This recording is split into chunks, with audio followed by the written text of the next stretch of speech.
Leo naomba nikuache na swali. Naomba niulize swali. Mara nyingi mmenizoea naongea kuhusu mistari ya Biblia, lakini leo nitakuacha na swali. Na hisi wote tunafahamu ile story ya Abraham na Isaka, pale ambapo Abraham alitaka kumtoa Isaka sadaka. Na akaenda pale kwenye kuni kila kitu. Na hisi wote tunafahamu kilichotokea pale. Sasa baada ya pale Mungu akawapa mwana-kondoo akatolewa sadaka. Ila swali linakuja.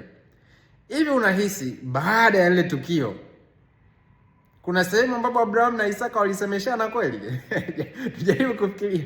Kuna sehemu ambapo walikaa wakasemeshana, au fikiria kwa mfano kuna siku moja labda Abraham amepata labda kiwanja maeneo ya Damascus, anataka kwenda kununua kiwanja, au anataka kwenda kununua mifugo. Anamwambia Isaka, "Aisee, njoo twende mwanangu tukanunue pale mifugo, tukanunue pale." Hivi ungekuwa wewe ndo Isaka, ungekubali kwenda na Abraham kununua mifugo Damascus?